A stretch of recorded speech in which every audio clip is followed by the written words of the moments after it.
Hey, my name's Aya, and this is my dragon making process.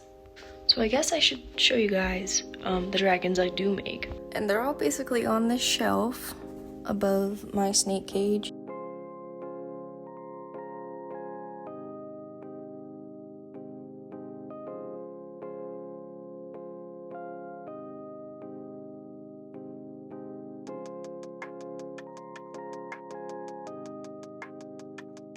Here's one of my favorites. I have these guys available on Etsy. I will link them in the description. So those are just some examples of what I do make and what I'm going to show you the process of.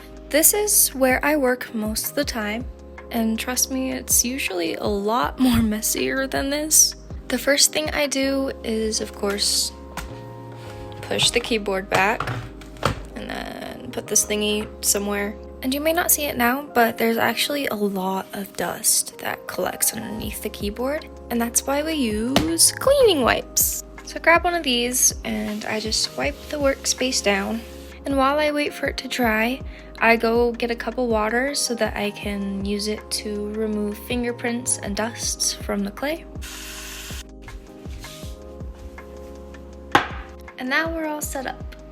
So I do usually have dragon heads like randomly made lying around my room. Sometimes I will make a dragon in one sitting, but it's pretty difficult to do.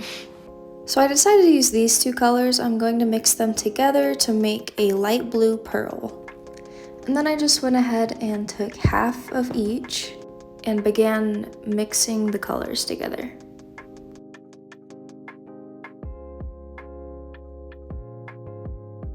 After everything is fully mixed, I roll it into a little ball. And now it is time to make the head. After ripping out the desired amount of clay, I will pinch the ball into a head shape. Once I've done some pinching, I'll rub some water on it to remove the fingerprints and make it smoother. After that, I'll start making horns and spikes for the head.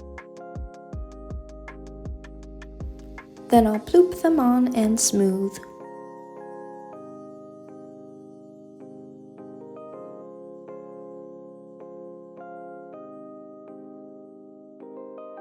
I'll then use a needle tool to press the horns in the head. I know that sounds weird, but that's literally what I'm doing.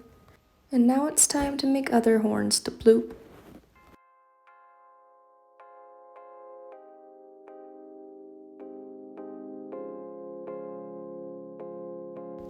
So I use all sorts of things to make the eyes. Right now I'm using these clear cabochons. For the indentations of the eyes, I'll use this weird ball tool. And then I'll press some clay on the back of the eye for the eye color. Then proceed to press the eye into the socket.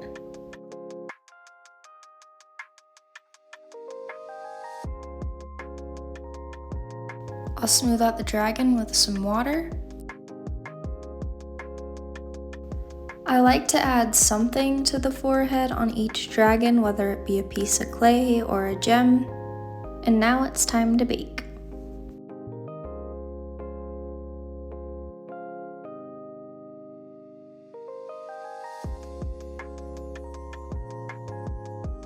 For polymer clay, I will usually heat up the oven to 250 degrees and then leave it in there for about 15 minutes.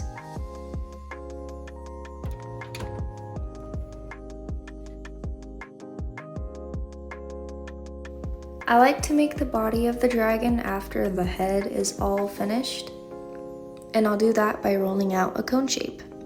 I make sure that the body will look good with the head, then I'll begin attaching it.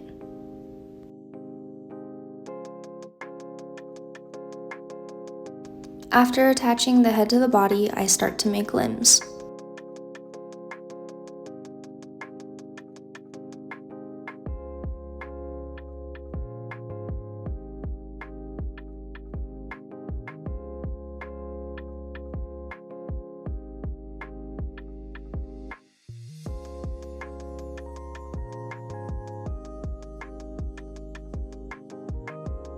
And then I make fur for the tail.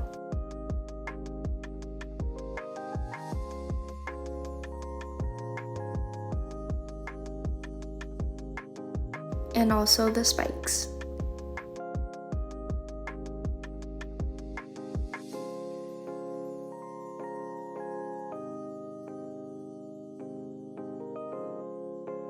I'll then once again bake the clay in the oven at 250 for 15 minutes.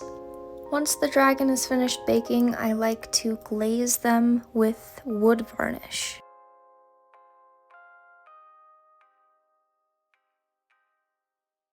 Now we're finished. Again, if you guys are interested in buying one of these dragons, I'll leave a link in the description to my Etsy shop. I do hope you guys enjoyed watching the process. Please leave a like, and yeah, that's it.